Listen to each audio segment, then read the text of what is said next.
क्योंकि middle east के जो तमाम देश हैं उन्हें समझ नहीं आ रहा कि वो क्या करें, कैसे आगे बढ़ें। दुनिया में अब ऊर्जा से लेकर आर्थिक सुरक्षा के हालात भी खतरे में आ चुके हैं। एशिया के कई देशों पर इस तनाव का सीधा सीधा इम्पैक्ट पड़ रहा है, सीधा सीधा असर पड़ रहा है।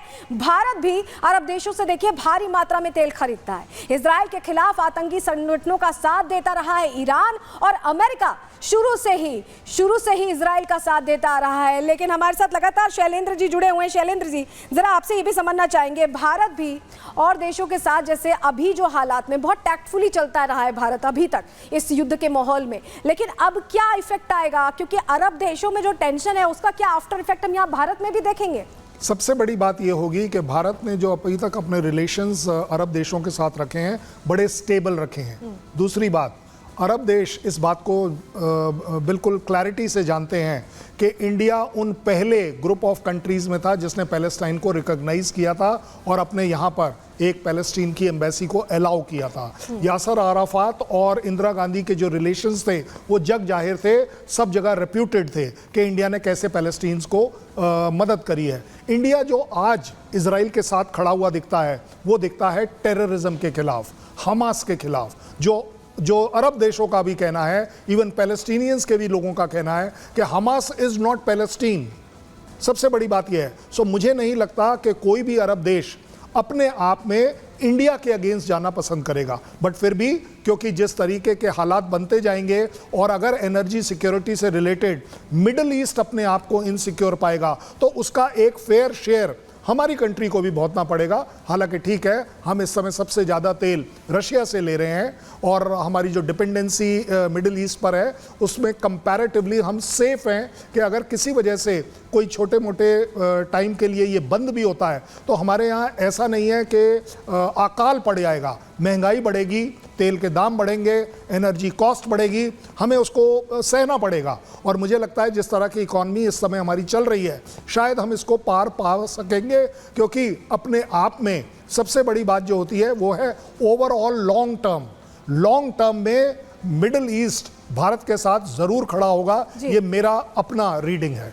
शुक्रिया कर्नल शैलेंद्र जुड़ने के लिए और एनालिसिस करने के लिए जो हालात भारत के लिए बने हुए हैं। लेकिन चलिए अब आगे बढ़ते हैं, जरा एक और तस्वीर दर्शकों को दिखा देते हैं। ये तस्वीर भी देखना आपके लिए बहुत ज़रूरी है और बहुत ज़रूरी इसलिए हो जाता है क्योंकि जब इजराइल ये कहता है कि 48 घंटे का आपातकाल लगा दिया गया है, इमरजेंसी लगा दी गई, यानी इजराइल ये समझ रहा है कि हमले और तेज़ हो सकते हैं और ज़्यादा आफ्टर इफेक्ट हो सकता है हिजबुल्लाह के हमले का, और वो नहीं चाहता कि उसके नागरिकों को ज़रा भी चोट पहुंचे। ज़रा देखिए, ये आप तस्वीर देख रहे हैं, हवाई अड्डे की भीड़ देखिए। हवाई अड्डे पर जो उड़ानें थी उन्हें दरअसल रोक दिया गया था। इजराइल में 48 घंटे का आपातकाल इमरजेंसी लगा दी गई थी, हवाई उड़ानों पर रोक पूरी तरह से यहाँ लग गई थी। और यही वजह है कि बेन गुरियन एयरपोर्ट की जो हम आपको तस्वीर दिखा रहे हैं तो लोगों की भीड़ आप देखिए, उनकी जो फ्लाइट्स थी उन्हें कैंसिल कर दिया गया था, उन्हें रहने के लिए कहा गया था यहीं पर और यहाँ से हिलने के लिए मना किया गया था। वही अगली तस्वीर देखिए, ये वॉर कैबिनेट की बैठक की तस्वीर आपको दिखाई दे रहे हैं नेतन्याहू, और यहाँ पर हिजबुल्लाह के खिलाफ किस तरह से प्लान ऑफ एक्शन तैयार करना है, किस तरह से अब रिटेलिएट करना है, जवाब देने का वक्त आ गया है।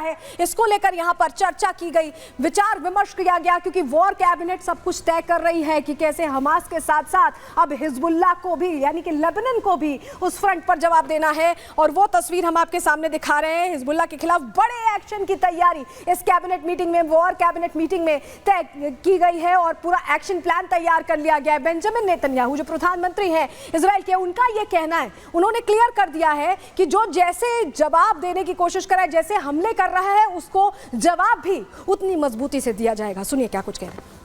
חיל האוויר הוא אגרוף הברזל שלנו שיודע לפגוע בבטן הרכה של אויבינו. הצוות הקרקע, הטייסים, המפקדים פה עושים עבודה הירואית והם מוכיחים את זה פעם אחר פעם, ואם נצטרך נוכיח את זה שוב וביתר שאת. तो आपने सुना बेंजामिन नेतन्याहू को क्या कह रहे हैं कि पूरी तैयारी है। वहीं जो हगारी हैं, जो आईडीएफ प्रवक्ता है, उन्होंने भी बता दिया है कि आत्मरक्षा के लिए तैयार रहिए, लेकिन हमारे जो सोल्जर्स हैं वो तैनात हैं, सजग हैं और तैयार हैं किसी भी तरह के हमले के लिए। सुनिए क्या कह रहे हैं हगारी। בוקר טוב. בשעה האחרונה זיהינו היערכות נרחבת של חיזבאללה לירות לעבר עורף מדינת ישראל. לאחר הזיהוי הנרחב, חיל האוויר ופיקוד הצפון החלו לתקוף באופן יזום ורחב מטרות חיזבאללה להסרת איומים שכוונו לעבר אזרחי מדינת ישראל. אנחנו מסירים איומים על העורף הישראלי.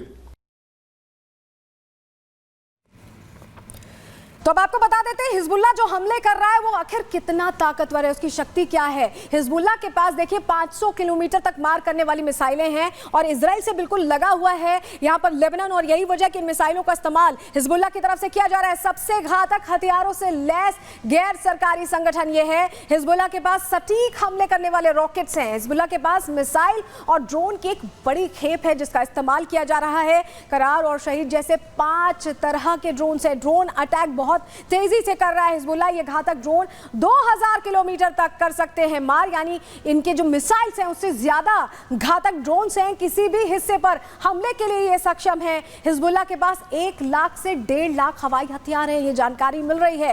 ईरान हिजबुल्लाह को हथियार और पैसे देता रहता है, उसके जरिए कोशिश करता रहता है। देखिए ये वो ताकत है जिसके बल पर हिजबुल्लाह ये सोच रहा है, जिसके बल पर ये हिजबुल्लाह सोच रहा है कि वो सब कुछ कर सकता है। लेकिन चलिए जरा जल्दी से आपको बता देते हैं कि अगर युद्ध छिड़ गया तो कौन किस पर भारी पड़ेगा। जरा कंपैरिजन बता देते हैं आपको कि कौन किस पर भारी पड़ने वाला है, क्योंकि तैयारी तो कर रहा है हिजबुल्लाह, लेकिन टक्कर क्या दे भी पाएगा आपके सामने जानकारी रख रहे हैं। हिजबुल्लाह के पास देखिए अगर बात करें तो पोर्टेबल एयर डिफेंस सिस्टम नहीं है, ये बहुत बड़ी बात है और इसको लेकर कहीं ना कहीं कमजोर है हिजबुल्लाह, क्योंकि जमीन से हवा में मार करने वाली मिसाइलें तो हैं, लेकिन जवाब कैसे देगा, कैसे ये संभालेगा हमले, ये एक सवाल बना हुआ है। आपके सामने जानकारी हम लगातार रख रहे हैं। 1 लाख लड़ाकों की फौज है। हसन नसरुल्लाह ये कहता है कि हमारे पास 1 लाख लड़ाकों की फौज है, 20,000 एक्टिव हैं और 30,000 रिजर्व लड़ाके हैं, ये रिपोर्ट्स दावा करती हैं। हालांकि इजराइल की अगर अब हम बात कर ले, चलिए हिजबुल्लाह के बारे में हमने आपको जानकारी दे दी, अब इजराइल की बात कर लेते हैं। आयरन डोम सिस्टम जो है, आपने देखा चाहे गाजा से हमले हुए चाहे हिजबुल्लाह से हमले हुए, ये सुरक्षा कवच की तरह बचाता रहा है इजराइल को।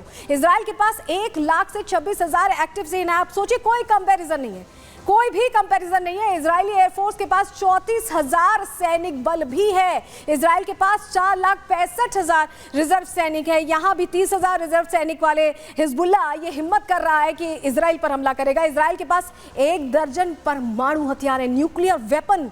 आप समझिए एक न्यूक्लियर वेपन कितने बड़े एरिया में असर करता है। इससे एक ही काफी है, इससे ज्यादा की जरूरत नहीं है अगर तबाही मचानी हो तो। 241 लड़ाकू जेट्स हैं, 48 लड़ाकू हेलीकॉप्टर्स हैं, और ये जो एयरफोर्स है यहाँ पर आईडीएफ की, ये नहीं है हिजबुल्लाह के पास, और यही वजह पीछे है हिजबुल्लाह इजराइल से बहुत मायने में। इजराइल के पास 2200 टैंक्स हैं जिनकी ताकत जब वो दहाड़ते हैं, जब वो अटैक करते हैं तो उस तरह की तस्वीरें सामने आती हैं जो हमने गाजा में देखी है। इजराइल के पास 7 युद्धपोत हैं, 6 पनडुब्बियां भी हैं, यानी अगर यहाँ पर सी मार्ग से अगर आप सोचें कि आप उससे हमला कर लेंगे सागर मार्ग से, तो वो भी नहीं संभव है, क्योंकि इजराइल उसमें भी जवाब देने के लिए काबिल है। तो फिलहाल अब इजराइल ने वॉर कैबिनेट की बैठक ले ली है।